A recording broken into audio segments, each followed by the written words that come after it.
All right, let's continue with the next 10 years, hopefully on a more positive note, with Tony Mezzacappa from Tennessee. Yeah. So next 10 years of models. Hi, y'all. Okay, so this worked. Beautiful. All right, so the nice thing this week is we've seen these images over and over again from different wonderful presentations that we've received, and hopefully at this point they're burned into our memory. You know, my son is with me this week. Many of you have met him, and he has a tradition of coming with me to some of these meetings. He likes to wander alone during the day. And what he does is every time he goes to a new place, he gets a tattoo. And he got this magnificent tattoo from...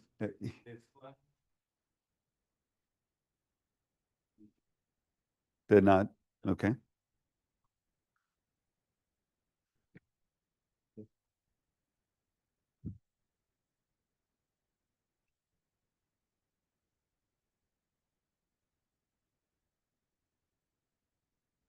In written with a lot of consonants that I can. Okay, now it's not in presentation mode.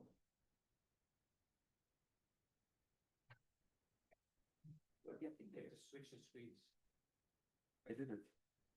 Switch again.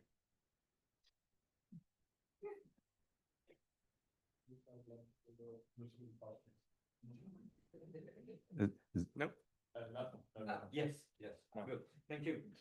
So, it occurred to me this morning, actually, that what I think everyone here should do is we should all go out now and get a tattoo that that looks something like.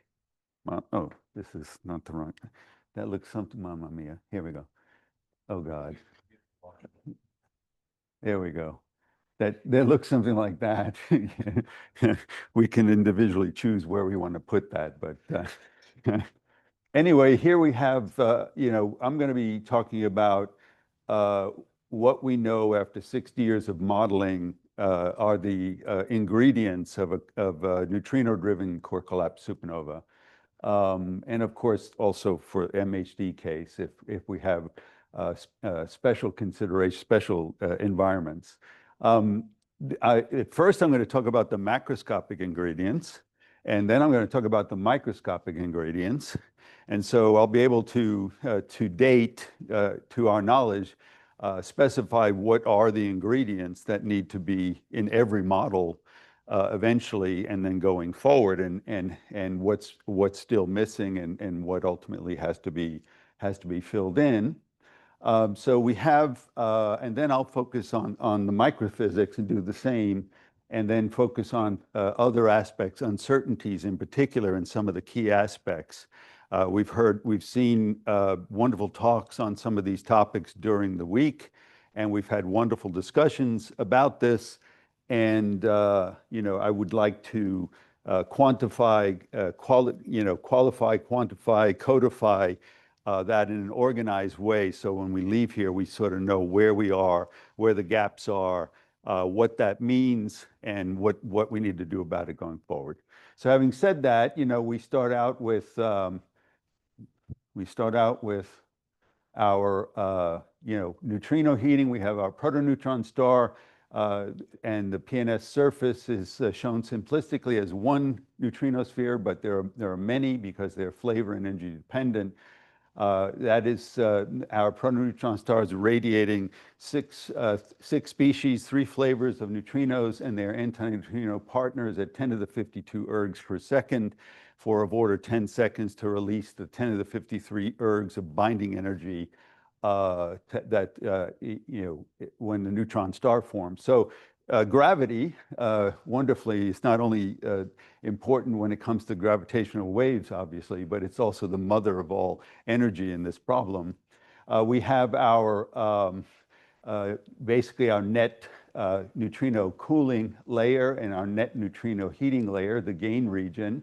here. Neutrinos cool and heat throughout this region between the protoneutron star surface and the shock.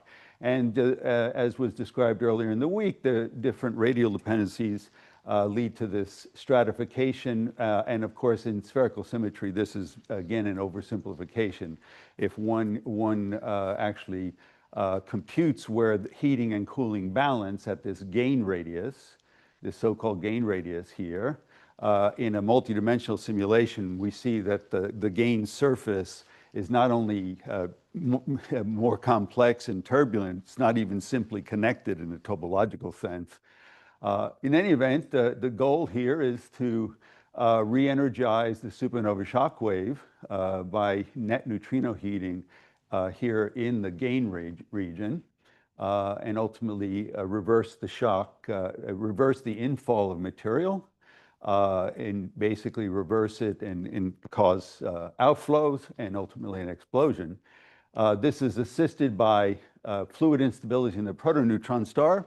I'll talk more about them today. Others have discussed that. We love this because it yields gravitational wave emission at high frequencies.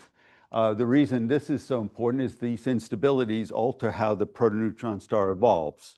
And so the protoneutron star is our energy source, our source of neutrinos, and so how it evolves is very important in the neutrino-driven explosion mechanism.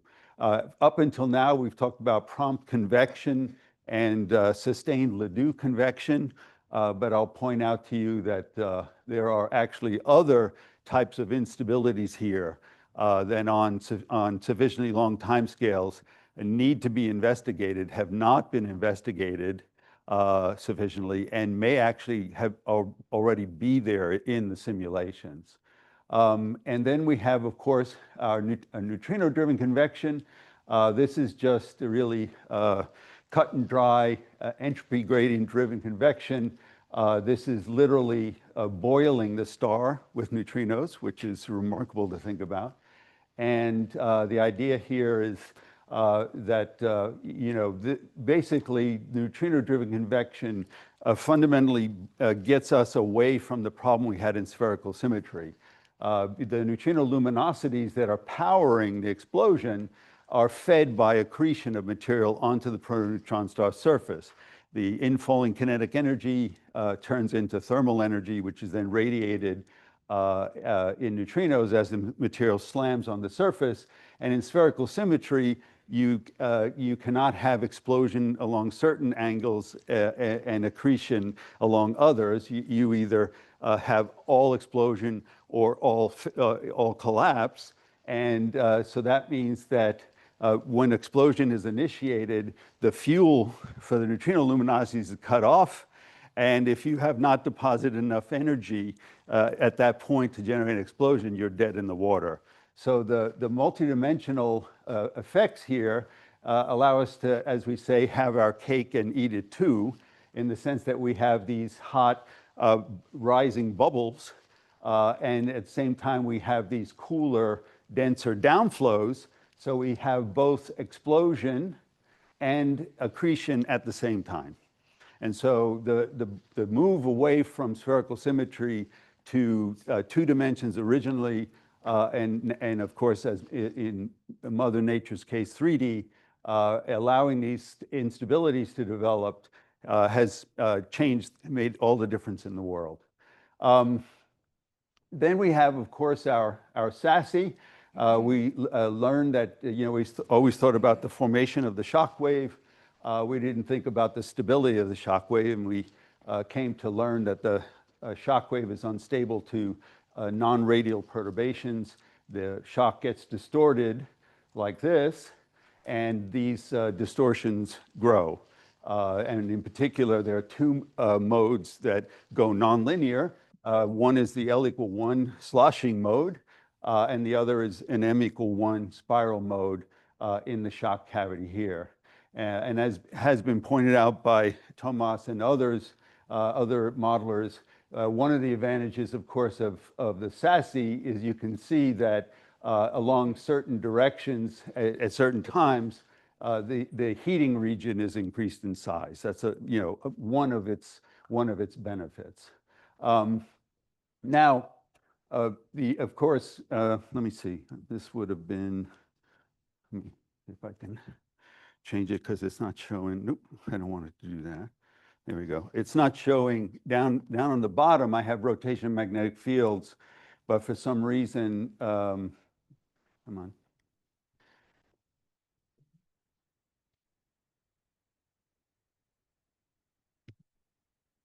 There we go. There I am. Okay. This is so difficult to use. So here, of course, we have rotation. It's not pictured. The superpositions are not on here, but rotation and its centrifugal effects can be helpful. And magnetic fields in the general case are helpful in the sense that this convection becomes turbulent, and the turbulence can ramp up the initial magnetic fields present in the core, in the post-shock region, and ramp them up sufficiently so that magnetic pressure, b squared over 8 pi, can contribute along with heating and turbulent stresses and magnetic field pressure all help to buoy the shock to keep it from collapsing inward and to thereby maintain a heating region and thereby ultimately obtain an explosion. And one of the things that I want to make very clear is this is drawn to scale based on simulation data where we compared a purely Newtonian simulation and a fully general relativistic simulation. This is in the case of a 25 solar mass star, just to emphasize the differences here. And you can see on the left more clearly, you have your stalled shock, you have your gain radius, and you have your protoneutron star. And on the right, in the general relativistic case, you have your stalled shock, you have your gain radius, and your protoneutron star. And obviously, everything is far more compact here. And this is a good thing and a bad thing in the sense that the gain region is obviously smaller. The infall velocities here are drawn to scale. The length of the arrow is indicative of the magnitude. The infall velocities are larger. They will move through a more narrow gain region more quickly. You'll have less time to heat the material, et cetera, et cetera. On the other hand, the protoneutron star surface is more compact, and as a result, the neutrino lumina, it's hotter, so the neutrino luminosities are larger, and the neutrino RMS energies are larger. So, you have a benefit and you have a problem. Which wins out can only be determined through simulation. Okay, so the point is that clearly Newtonian is not realistic. Ultimately, our models have to be fully general relativistic in all sectors of the problem, as I'll discuss. Coming to the 800-pound gorilla in the room, the neutrino heating depends, is basically mediated by electron-neutrino, antineutrino absorption on the nucleons freed from the nuclei when nuclei are dissociated as the material is compressed and heated after it passes through the shock. Now, you have two terms here in the heating. Come on. This is really a pain. You have two terms here in the heating, one associated with the electron neutrinos, one associated with the electron antineutrinos. They mirror one another. And the key thing is they depend, the neutrino heating depends on three quantities: neutrino luminosities, the square of the neutrino RMS energy, so the neutrino spectra, and the inverse flux factor, which is a measure of the angular distributions of the propagating neutrinos, how isotropic or anisotropic at a given point the neutrino propagation directions are, okay? The only way to compute these quantities accurately is to compute the neutrino distribution function, F, which at a time t and spatial location r theta phi, gives us the spectrum and the angular distributions of the neutrinos. And of course, this is obviously this is a very difficult problem. It's a 7-dimensional problem, and it's not possible for us to do this right now, especially not to conduct 3-dimensional full supernova simulations, even a single one, let alone a set of them. although the Boltzmann capabilities are being developed and they can be used selectively for certain aspects. And so it's important that we continue to move forward on this. As we'll talk about, we have to back away from this and do the next best thing, which is called moments approach or 2 moments approach. People have labeled M1. And for those who are not familiar with all of that jargon, I'll try to clarify that as we go. Then up until now, I have referred to, I've talked about everything as if the neutrinos were massless and classical, if you will. But in the end, we know neutrinos have mass. They can do quantum mechanical things. We'll talk more about that. And ultimately, one has to not only solve the Boltzmann equation for the Boltzmann, for the classical distribution function, but as Hiroki and others have discussed, we have to get into the realm of quantum kinetics, where now we're dealing with a density matrix, which is actually 9 different distribution functions combined. And we'll talk about other difficulties associated with length and time scales here. So, this really already classically is a very daunting problem. Quantum mechanically, it's an even more daunting problem. But ultimately, we have to face these challenges as we go. And you can see here that these quantum mechanical effects, essentially, as well as the classical heating, if you will, really depend on the neutrino angular distributions, 1 over F here. And you can see the neutrino spheres, and this is simplistic as well. I'm showing 1 neutrino sphere for each flavor. But certainly the mu and tau neutrinos decouple more deeply because they only interact via neutral current interactions. Modulo, of course, the addition of things like muons to the system. But if we don't have muons and tauons in the system, then we have neutral current interactions for the mu's and taus. And then we have the electron antineutrino neutrino sphere and the electron neutrino sphere farther out. And the difference here results from basically the paucity of protons versus the abundance of neutrons for the NUI and NUI bars to interact with. So we have a stratification of neutrino spheres, and therefore, as you move away from the source, the neutrino radiation field becomes more forward peaked, and you can see here the complex interplay between the different distributions in angle for the different neutrino flavors, one being more isotropic, the other being more forward peaked, the other coming from deeper down. The green, the mu's and taus, will be more forward peaked at this point than the electron antineutrinos emerging more from locally from this region, therefore being more isotropic. So capturing, it's all about the angles in the end. And we're trying to capture that in an approximate way through moments, but eventually we have to capture it more accurately through Boltzmann. And then ultimately, the angular distributions here have everything to do with whether or not fast flavor instability occurs, which is really what we have to worry about when it comes to the explosion mechanism. All right, so that's the macroscopic physics. Is the microscopic physics. So we have here in the first column, we have the neutrino interaction set. And thanks to Tomas and others, we have them expressed here in a very condensed way, compact way. But if you were to expand these out in terms of flavor and neutrino antineutrino, there's somewhere between 50 and 100 weak interactions that enter into these simulations. So when we talk about state-of-the-art simulations, we're talking about simulations that include all of the known relevant weak interactions, and the set is shown here, and over time this set has been developed, has grown.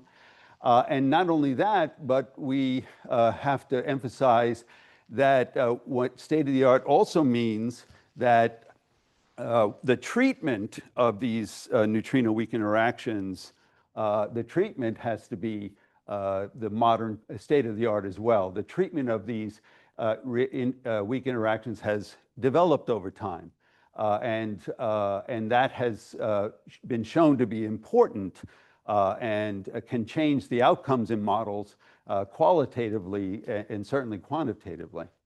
Then we have the equation of state. Of course, the equation of state has a leptonic component for the electrons and positrons, has a photonic component for the photon radiation field. But the focus for us is on the nuclear equation of state. And in particular, we have a situation where we have a heterogeneous system of nucleons and nuclei, and depending on where we are. So out in this region, we will have a mix of nuclei and nucleons in nuclear statistical equilibrium. Beyond that, we'll have a set of nuclei that are not in nuclear statistical equilibrium. And therefore, to really fold in the composition here in terms of the equation of state, the pressure, and the energy generation that's possible, we have to include a nuclear burning network in the simulations as well, which has not been done very much. And then as we get down into the protoneutron star, we get to the state of bulk nuclear matter, where essentially there are no nuclei, and it's really one large nucleus, very proton rich. And describing that equation of state is a challenge in and of itself. Shown below here is a beautiful diagram from Tooze et al.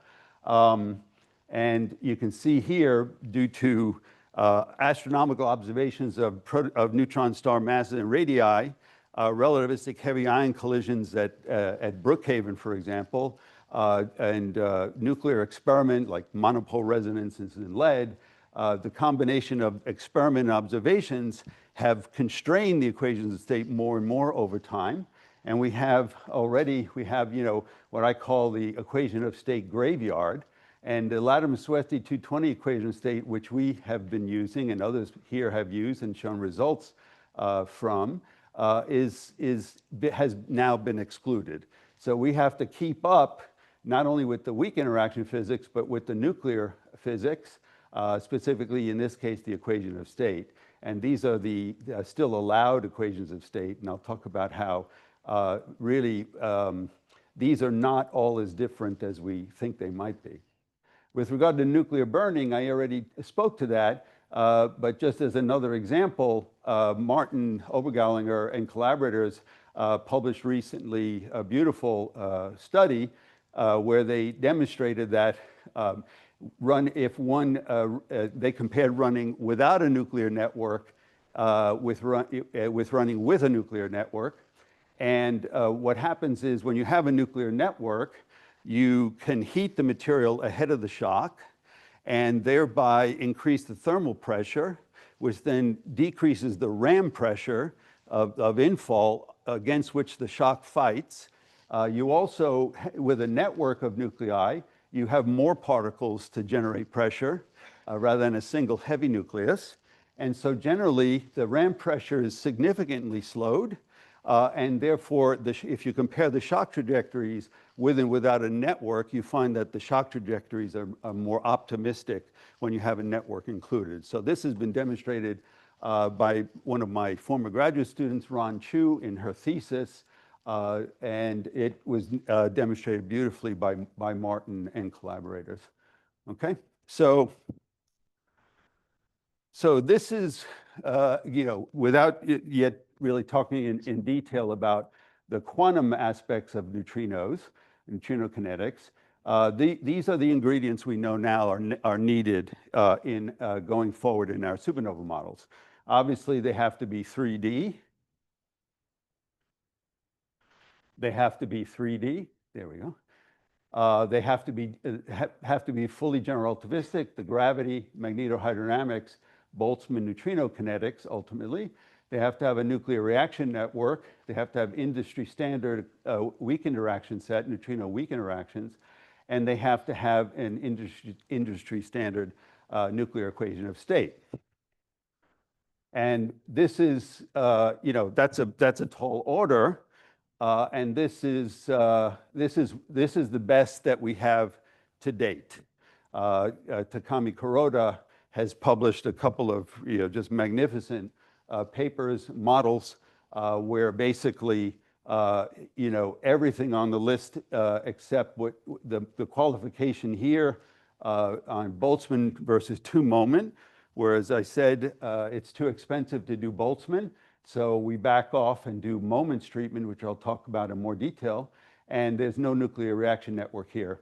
But everything else is here, and so this gives an indication of the ceiling that has been breached finally, as far as the GR is concerned, you know, and where the leading edge of the modeling efforts is now. And so clearly, we haven't even talked about neutrino quantum kinetics yet, and just from a classical perspective, we can see that there's quite a bit of work to do. Most of the models, the state-of-the-art models that have produced the gravitational waveforms that have been studied by the LIGO-Virgo-CAGRA collaboration have been done with sophisticated models, but make significant approximations to one or more sectors here. For example, treating gravity as pseudo-Newtonian, that is, as Newtonian with a general relativistic correction.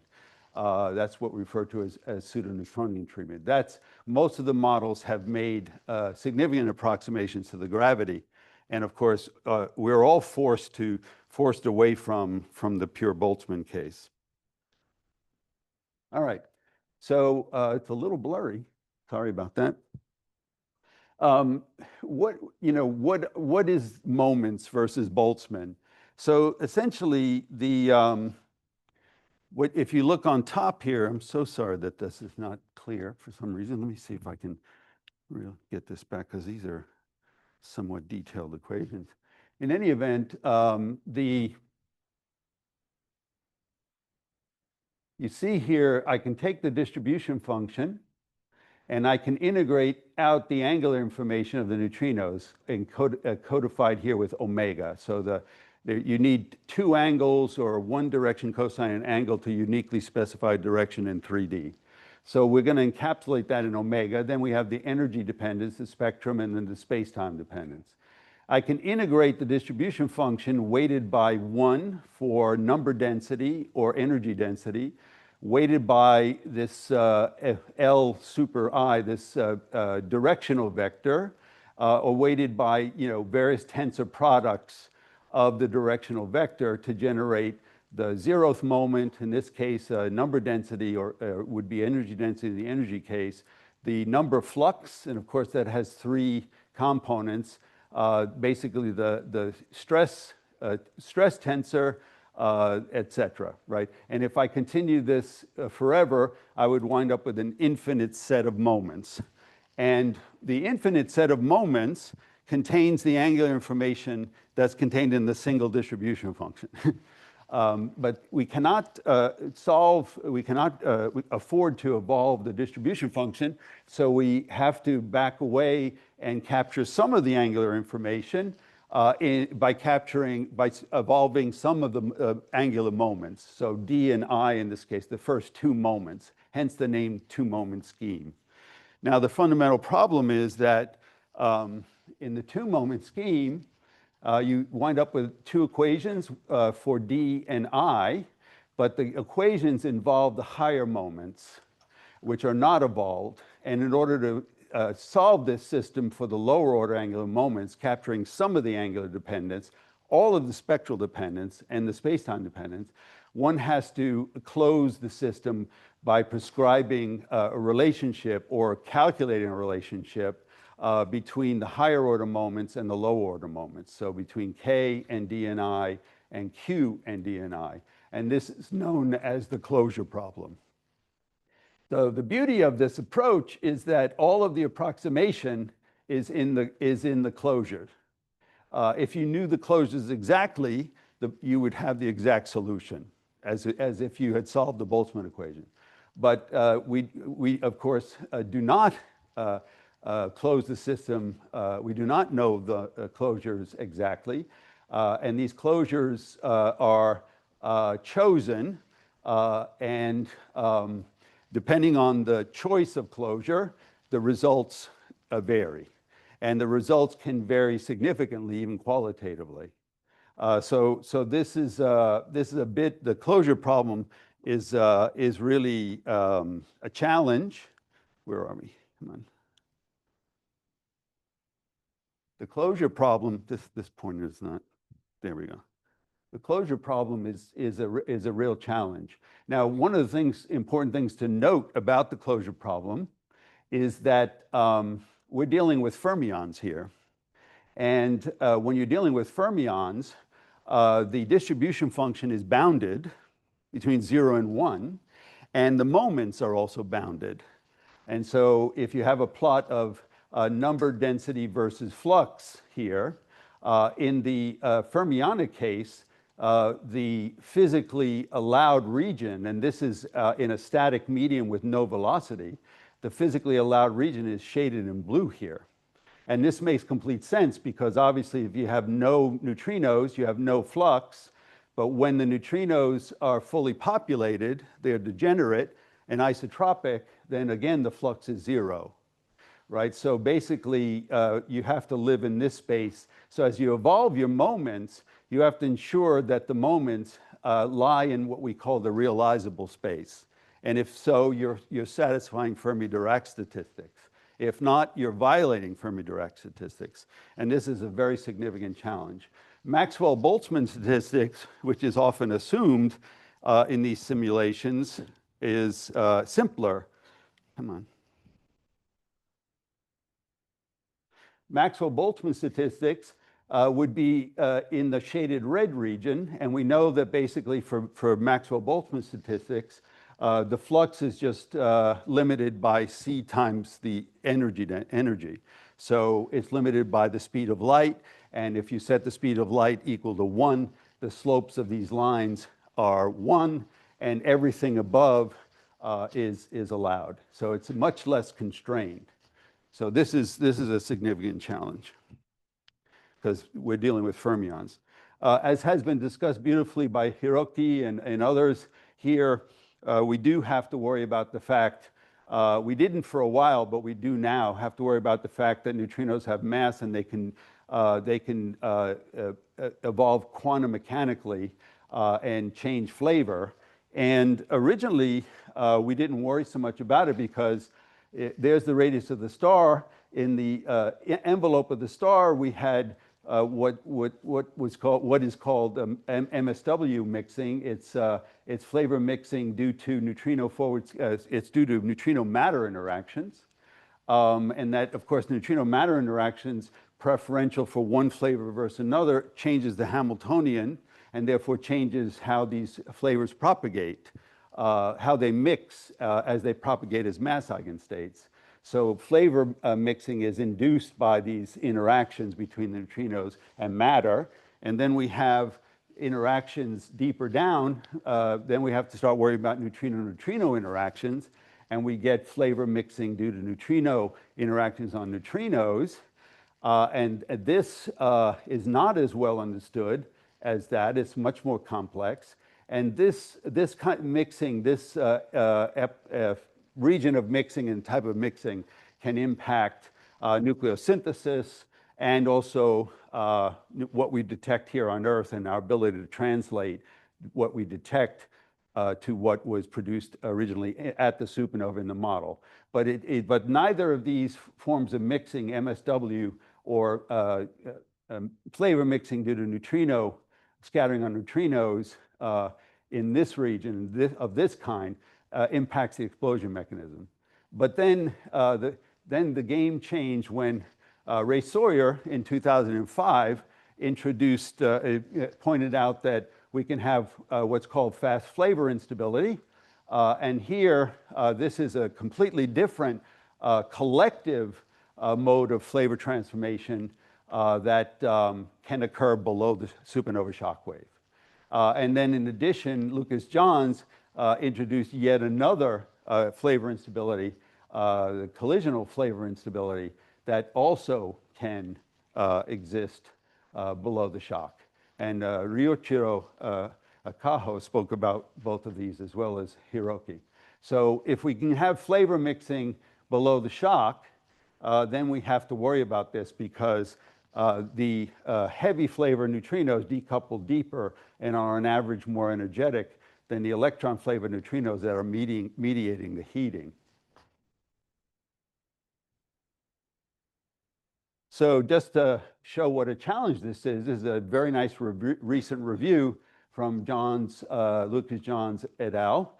And you can see here that we have the different length scales. We have the macroscopic scale and the microscopic scale, the scale of an individual neutrino wave packet. The macroscopic scale, which is really the scale of the neutrino mean free path, which is what we worry about obviously in a classical Boltzmann solution, Boltzmann distribution function determination. And then we have the mixing length that occurs quantum mechanically. And that's, as you can see, introduces a mesoscopic scale. And that's orders of magnitude different. So there will be no way in the foreseeable future that we can actually resolve this mesoscale. And so that presents the challenge of developing, as Hiroki was talking about, subgrid models in order to capture this mixing, with fidelity and introduce it to the models. And of course, as you saw, this is something people are working on furiously, and it's been wonderful work and a lot of progress. But given what we know now and the different treatments, the outcomes have been mixed. The outcomes have been mixed, whether or not you have enhanced probability of explosion or not, whether that's always true or never true, whether it's true in some cases or not. These are folks who have attempted to include this physics in the problem as best as we can now, in terms of what we know now, and we have mixed outcome. There's another beautiful piece of work from Cornelius et al. With Irene Tambora, and Tomas is involved in this as well, where they, one of the things that this community does is they right now take say a snapshot from a three-dimensional model, and they look for places where the conditions in the neutrino angular distributions are just right for the fast flavor instability.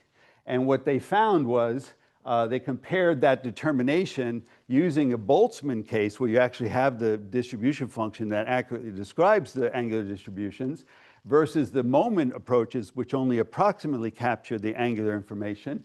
And they showed that the regions where Boltzmann found where there would be a propensity for fast flavor transformation generally differed from those that were found using the moment approaches. In some cases, there was overlap or more overlap, and in other cases, no overlap at all. So this just shows that ultimately a significant challenge is right now we can only afford two moment approaches.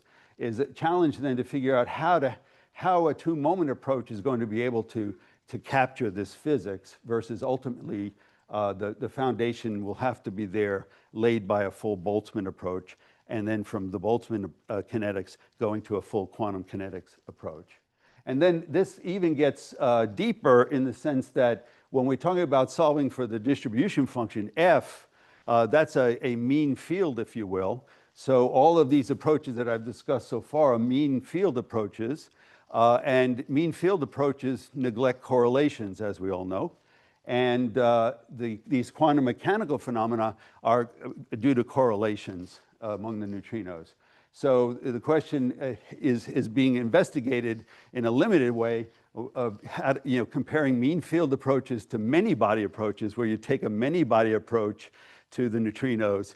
The fundamental problem is that there are 10 to the 57, 10 to the 58 neutrinos produced in a supernova. So a many body approach with 10 to the 58 neutrinos is quite simply off the table. But these investigations at lower neutrino numbers, to say the least, are still useful. Uncertainties in the weak interactions. Well, I'll just home in on one just to illustrate the point. When a neutrino interacts with a neutron in the protoneutron star, it's not interacting with a free neutron. it's interacting with a highly correlated, strongly interacting neutron that's interacting with the other neutrons in the system. So that interaction, therefore, when the neutrino interacts with that nucleon, it's interacting with a collective object, right? Not a single free neutron. And so one has to capture this physics, and that's what I meant earlier about following the state of the art.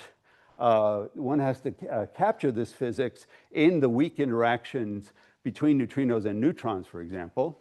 And there are various approaches to that, starting with the mean field approach, which captures some of this, and ultimately going beyond mean field to RPA, or random phase approximation, which takes into consideration that not only is the neutrino interacting with a neutron that feels a mean field, but the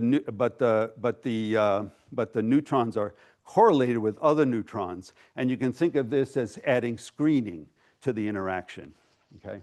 And the fundamental problem here is that, as shown in these Feynman diagrams, the fundamental problem is that all of the results from the mean field and the results from RPA depend on the nucleon-nucleon interaction. And that is unknown as a function of density. I mean, not fully constrained or fully known. So there is an uncertainty in the neutrino interactions in this example due to a fundamental uncertainty in the nucleon-nucleon interaction as a function of density.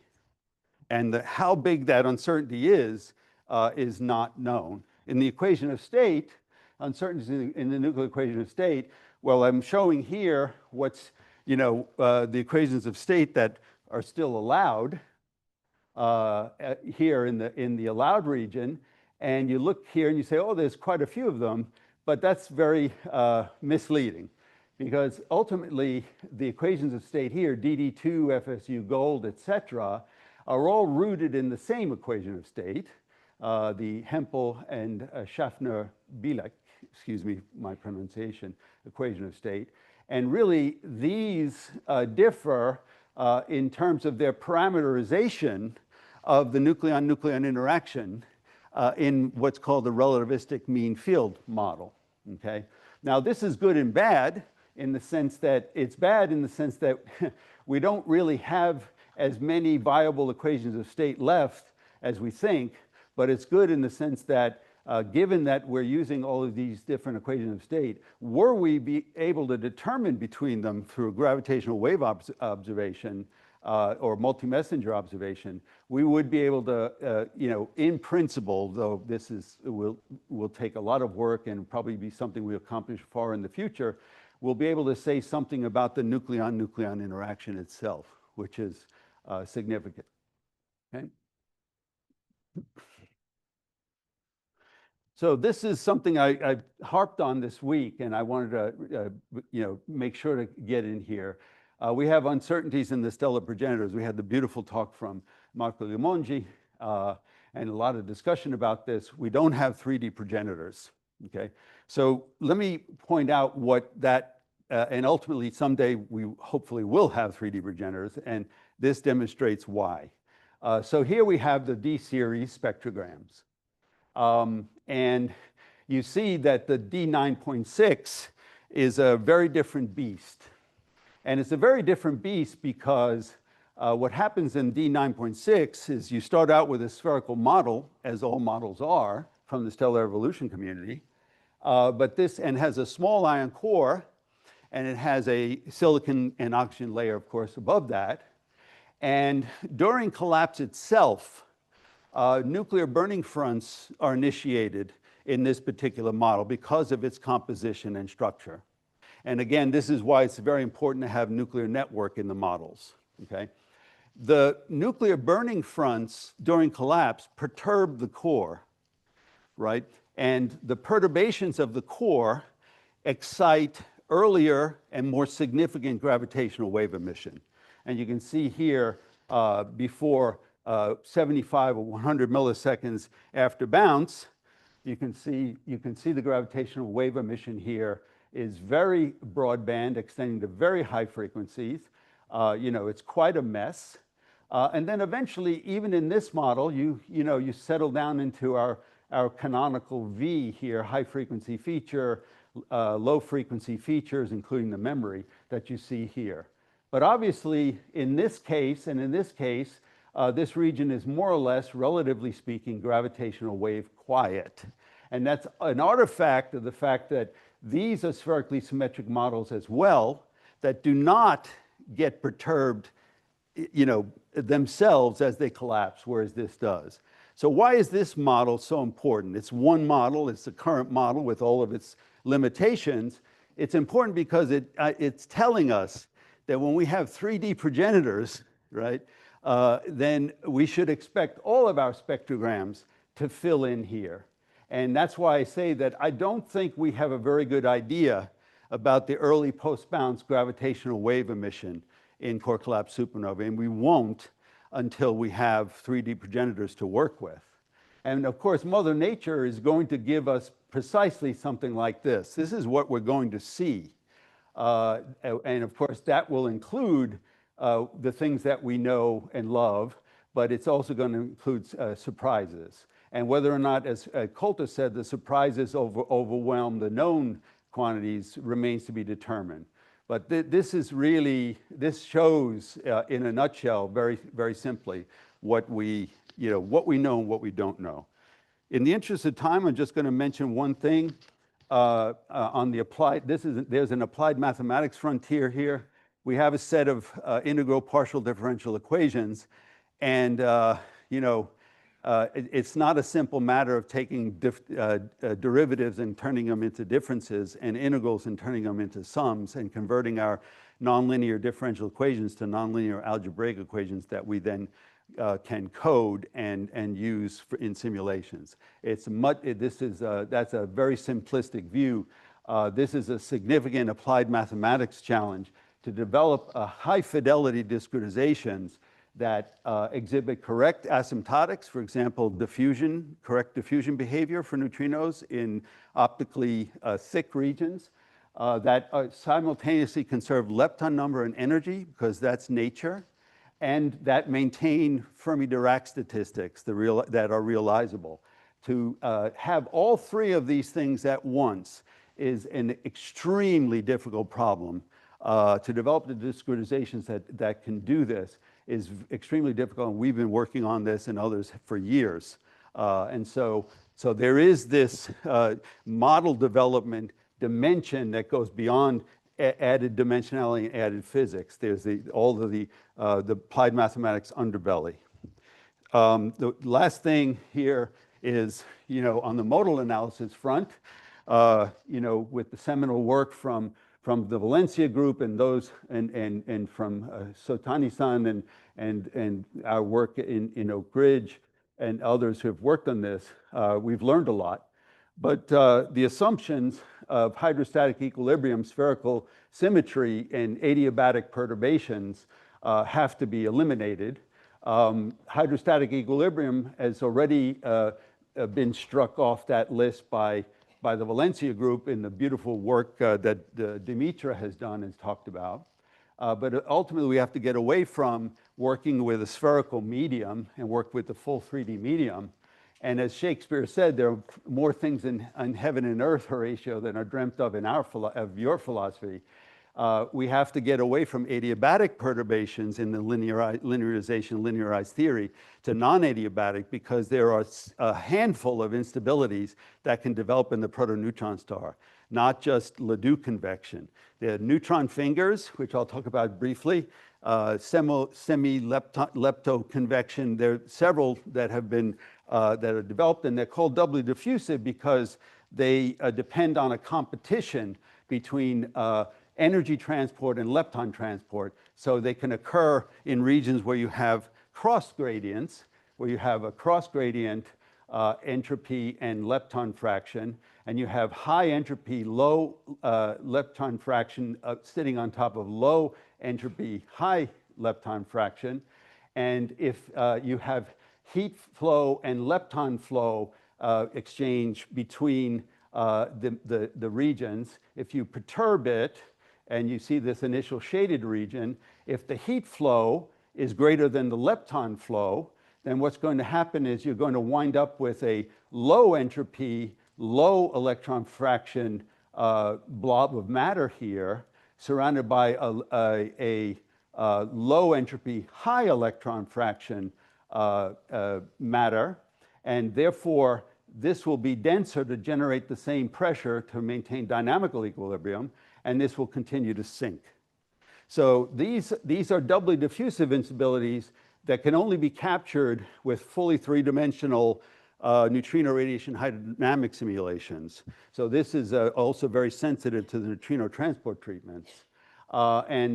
These will occur on timescales of order hundreds of milliseconds. And we've seen from all of the models presented thus far that we're dealing with timescales much longer than that. So initially we have prompt convection, then we have sustained Ledoux convection, and that can transition into these doubly diffusive instabilities. And they may already actually be present in the models, and we're describing them, we're labeling them sustained Ledoux convection. They may not in fact be that. Okay, so making progress. So, you know, I mentioned it the other day, in 60 years, this is how we've made progress, and this is how we're going to continue to make progress. So I think that showing here, you know, there are things that are within our control, right? Developing classical general relativistic neutrino radiation hydrodynamics that's completely within our control, and over the next 10 years, it's important for all of the supernova modeling groups to move in this direction, okay? This is within our control. With regard to the equation of state and neutrino interaction uncertainties, well, unfortunately, these are all rooted in the fundamental uncertainty we have in the nucleon-nucleon interaction at arbitrary density. And this is something that the nuclear physics community, of course, will continue to work on. And as they work on it, we will improve the state of the art in the equation of state and the neutrino interactions. But just because there are uncertainties here doesn't mean we should stop here, or we should be satisfied with less here. That's not how progress has been made in the supernova problem. It has been made by people improving in each individual sector, and those to be brought together. Same thing with the progenitors, right? We have spherical progenitors, that's a fact. We can play around with perturbing them by hand, or as in our case, by other physical factors, but we're still starting with spherical progenitors. It's going to take a while before, as Marco has told us, before we have 3D progenitors. But again, we don't stop just because of that. We don't compromise here just because of the uncertainties here. And then with quantum kinetics, I mean, this is a generational problem. And there's been rapid progress, but it's going to take a while for us to get a confident handle on this. And eventually, when we do, it can be included in a more confident way. But again, in each case, we keep going. We keep going here, and we wait for other communities to help fill in here. Okay, so that's how we will make progress. So to close, I have 7 tasks, 1 wish, and 10 question mark meetings for the next 10 years. So number 1 is the continued development across groups of 3-dimensional general relativistic spectral 2-moment reactive magnetohydrodynamic simulations of core collapse supernovae with state-of-the-art EOS and neutrino weak interactions. This is ongoing, and we just have to, as multiple groups, keep pushing. Continued development of methods to include neutrino mixing, that has to continue as well.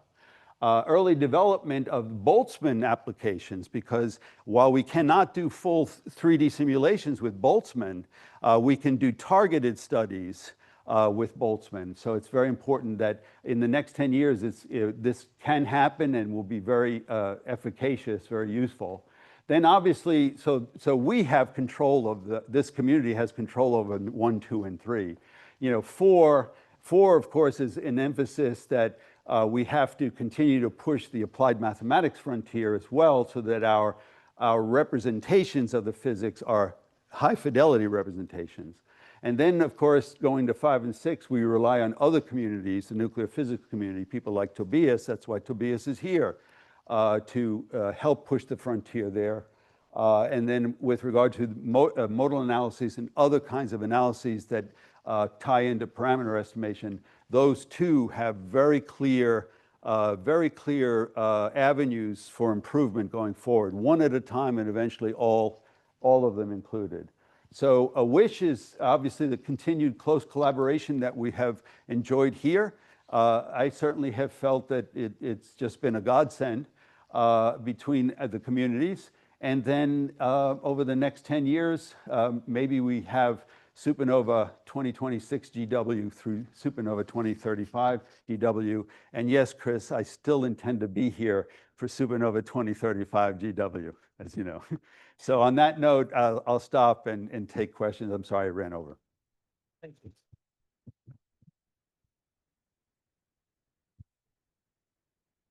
All right, since we are already 10 minutes into the next 10 years, we maybe have time for one quick question, and then we can continue the discussion over lunch.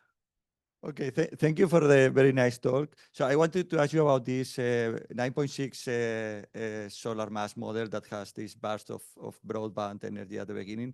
So you have burning because I guess this is a oxygen new magnesium core. And if so, No, there's an iron core. There is an iron core. Yes, there's an iron core, silicon layer, oxygen layer. And even beginning, it's a smaller iron core, obviously, but there is an iron core. So is it expected to have this gravitational wave signal, for example, for a set of progenitor matches? So can we say from 9 to 10 or whatever, we are going to have this signal as a specific signal of I'll go beyond that. Or how generic is this? Yeah, so the point is that I think this is going to be generic. The quantitative, the magnitudes of the effects, we of course do not know except in this case. But what I think this is telling us, when we have 3D progenitor models that are better mirror what's in nature, this is going to be present in all cases. Okay. That's the import of this model. And that's why I've always pushed for this one to be among the candidates that are looked at, because it's such a different beast, but it's, in my view, representative of what we should expect all the time. Okay, thank you. Right? The reason it's like that is the burning fronts perturb the core. Well, if you start with a 3D progenitor there, it's already perturbed, even if you don't have burning during collapse. And you should expect early emission and early enhanced emission, because you don't have to wait 100 milliseconds for the instabilities to develop to start generating high frequency gravitational waves. Yeah. Make sense, Pablo? Yeah, I think so. Thank you. Yeah, we are 15 minutes in. Okay. All right, I think we can move to the next